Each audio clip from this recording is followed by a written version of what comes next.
Hi, Alan Stratton from Woodturns. Our local club, the Utah Woodturners, has a activity that we have in the summertime once a month we call the timber turnover, which we get together in one of the members' shops and do some wood turning.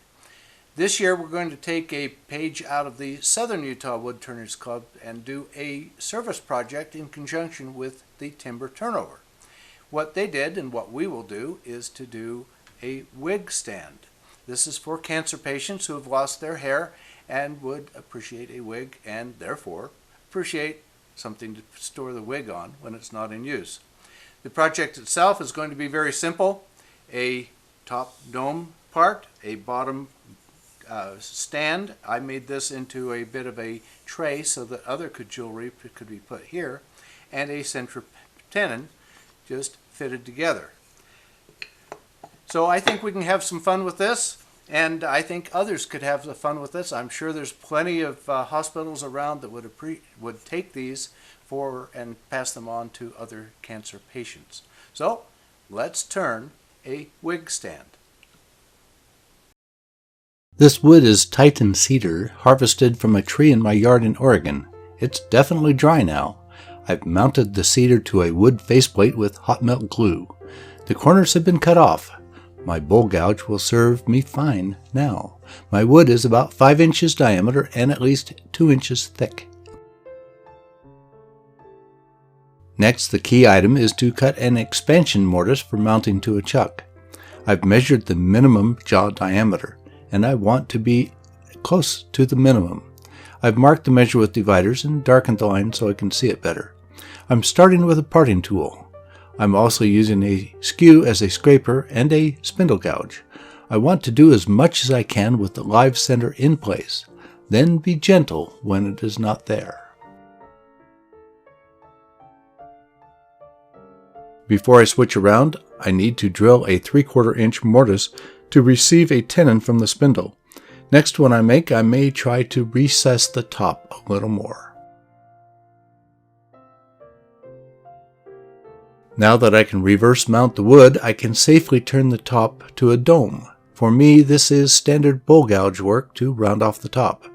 Then sand up through all the grits.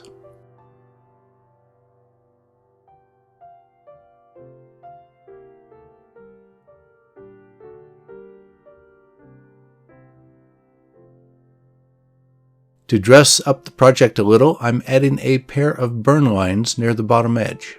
First, I cut a shallow groove for each with a point tool, then hit it with the wire.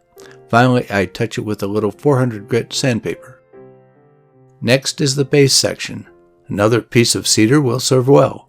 This is about 6 inches in diameter and at least 2 inches thick. My design objective includes a wide base for stability, a mortise joint, a mount in the center for the spindle to interface with, and a dish bottom for miscellaneous jewelry. We'll see how it comes out. Time to cut a mounting mortise on this section. This is about the same process as the other section. A parting tool, my skew, and a spindle gouge.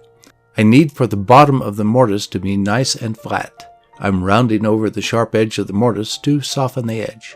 One difference from the top is the outer ridge that will serve as the base.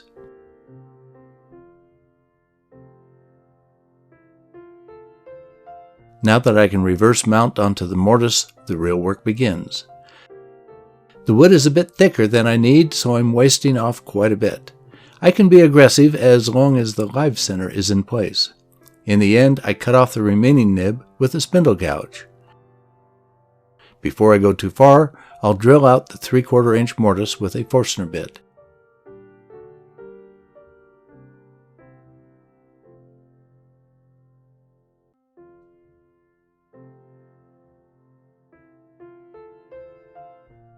Then hollow out the dish section with the deepest part near the outer edge rather than the middle.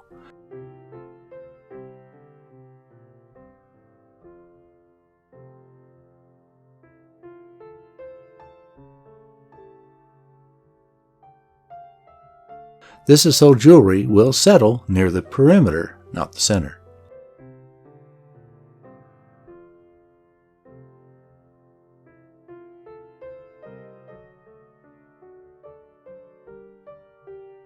The third section is the spindle between the base and the top. First task is to reduce the diameter to about 1¼ inches, which is close to the diameter of the mound in the middle of the base.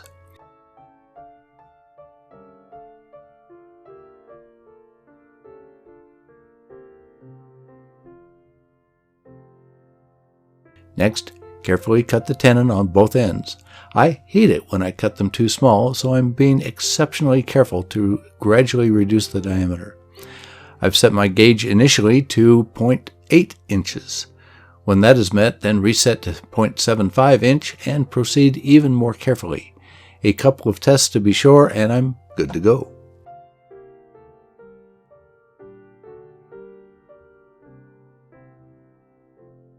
Now to shape the spindle. To me, this is almost an oversized finial without a point.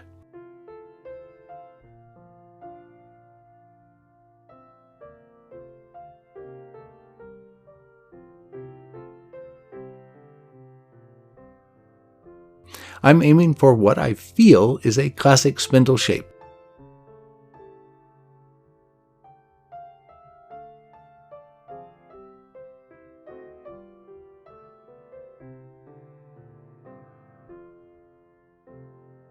Time for a lot of fun with a freshly sharpened skew.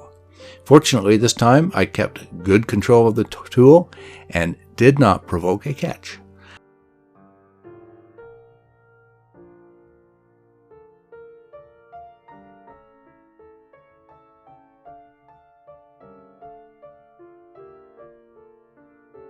I don't have specific measures in mind. I'll just keep cutting until I like it. First the basic shape, then cut off more wood until I like it.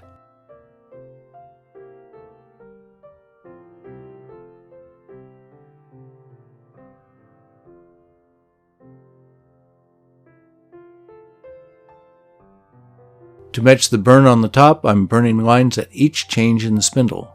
No need to cut a groove, they are already there. This project will serve as a prototype for our wood turning service project. We'll see what the others make. Hopefully, cancer patients can find some solace with a wig stand. We can't do much for their physical suffering. This is for some emotional relief. Please give this video a thumbs up, subscribe on my website, tell your friends, and send me your comments and questions. Every week I make a new wood turning video. Please wear your full face shield. Please don't forget. Until next week's video, this is Alan Stratton from Woodturns.